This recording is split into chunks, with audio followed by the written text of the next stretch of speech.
Parece que ahí te tenemos, Axel. ¿Cómo estás? Buenos días. Buenos días, me voy a tener que estar movilizando porque me queda solamente 8 o 9 minutos, porfa, o 10 por ahí. Bueno, entremos en materia. En tu opinión, ¿qué fue lo que pasó ayer? El derrumbe. ¿El derrumbe de qué?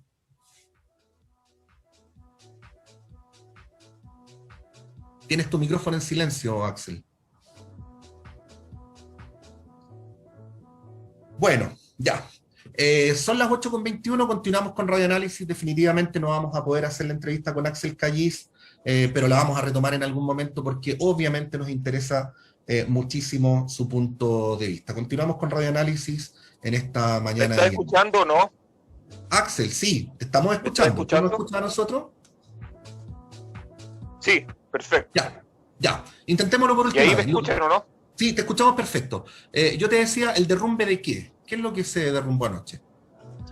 A ver, es una forma, yo diría que es un ciclo político que está finalizando. Siempre se dice lugar común esto que lo que están haciendo no terminan de hacer y lo que está muriendo no termina. Bueno, ayer murieron cosas que tenían que morir. Yo diría que hay una generación, una forma de hacer política, pero esencialmente lo que hubo ayer fue una participación electoral que yo la considero baja, no desde el punto de vista alarmante, Ujú. fueron alrededor de 500.000 votos menos de lo que hubo en la primera vuelta presidencial, eh, pero lo que yo diría es que hay una amenaza grave a lo que es el sistema de representación de la política formal, es decir, los partidos políticos actuales. Y yo de hecho lo había escrito en una columna Ujú. donde había dicho que si el mundo independiente se acercaba al 50% era el derrumbo, bueno, sacó el 45%. Ujú. Entonces hay un cuestionamiento masivo de la ciudadanía hacia su sistema de representación. Eso a nivel de las grandes ideas.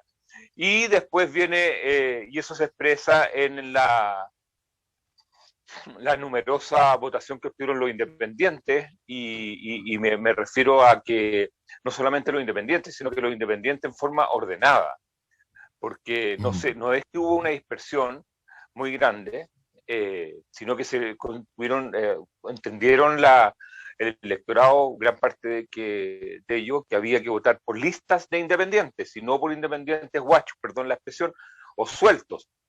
Entonces con eso se logró una eficacia electoral. Y lo tercero es que evidentemente el resultado de la elección de constituyente reflejó absolutamente lo que es el plebiscito del 81, o sea, el 21% que saca la derecha es el 21% del rechazo, es decir, Sí. se rachosizó, no sé cómo podría decirlo, eh, a partir de lo que se llama este estallido electoral, que es una continuación del estallido, pero en versión electoral, y, y por lo tanto la eficacia que se suponía que iba a tener la derecha con un 30%, bajó absolutamente y tendió a favorecer a las demás listas. Luego viene todo el menudeo hacia abajo de los pactos y todo eso. Sí. Axel, me resulta muy interesante tu opinión respecto a lo que ocurrió con unidad constituyente, porque, eh, pucha, si uno pudiera decir cuáles son los tres partidos que de manera más incidente representaron la voluntad de transformación en los últimos 100 años, uno tendría que nombrar Partido Radical, Democracia Cristiana, Partido Socialista, pero para no irnos tan atrás, todos estos partidos más el PPD, recién ayer integraban la coalición que representaba voluntariamente, mayoritariamente la voluntad de cambio en Chile. En cambio, ahora parece que el electorado los ve de una manera sustantivamente distinta. ¿Cuál es tu análisis respecto a lo que pasó ahí? O sea, bueno, unidad constituyente es es un conglomerado que está anclado en un electorado muy mayor, gente nostálgica de la concertación y yo diría de los años 90, que tiene mucho más de pasado que de futuro, Ujú. y por lo tanto los partidos que están ahí están sufriendo un desgaste tremendo, un desgaste que tiene que ver con esta indefinición.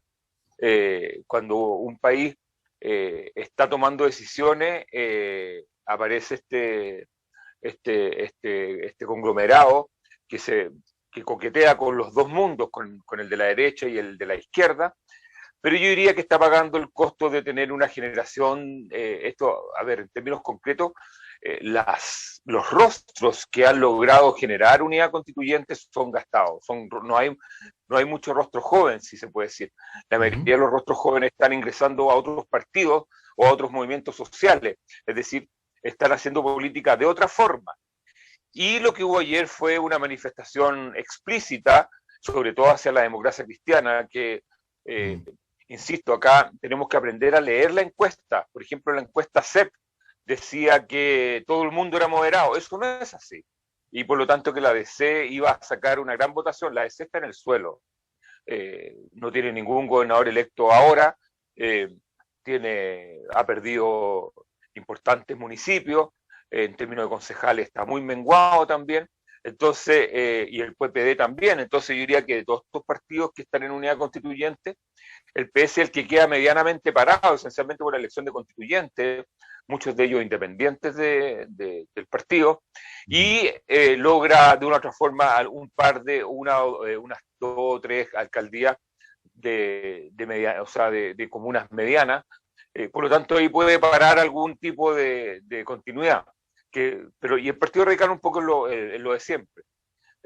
Haciendo buena campaña, haciendo una buena elección de concejales, pero sin incidir más allá en términos como más de la política nacional. Entonces yo creo que el mensaje es claro.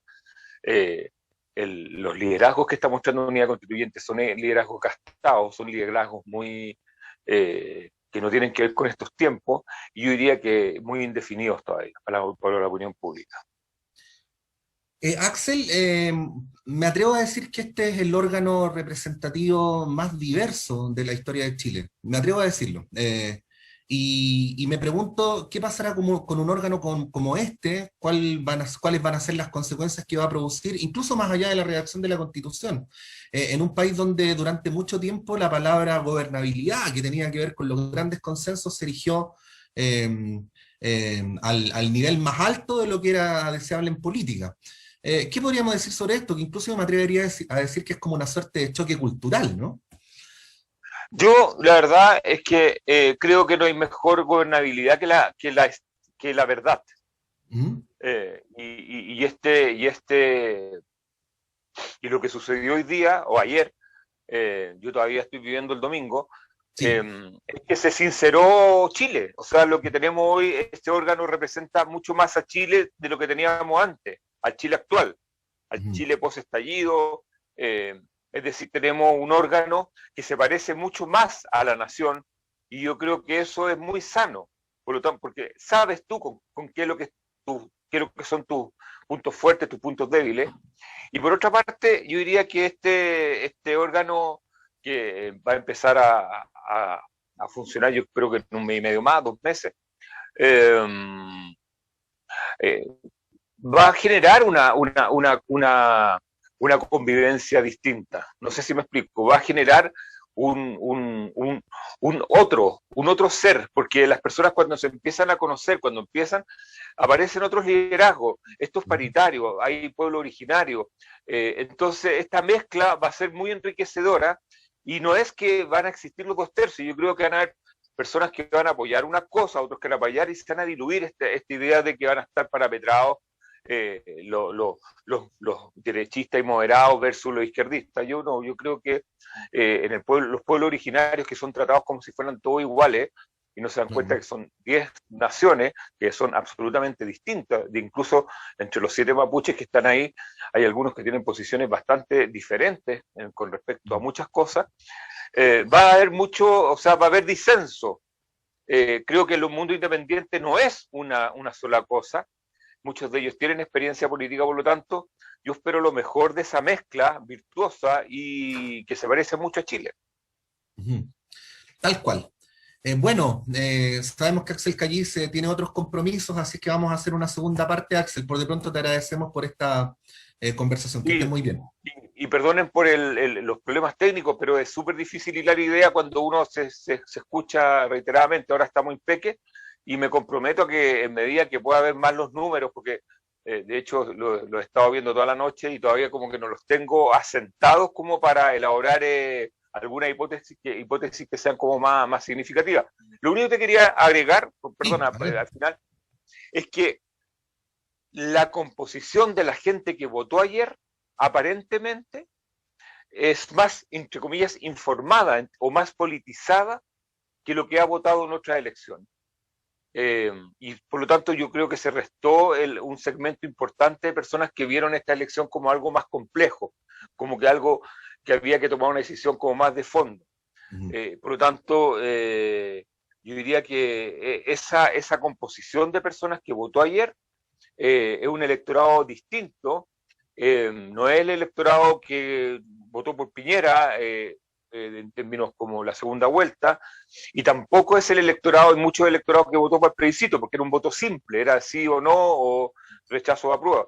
Este público, yo diría que vamos a irlo viendo después con el tiempo, es más joven y es más consciente, por lo tanto un público mucho menos ingenuo que otro electorado.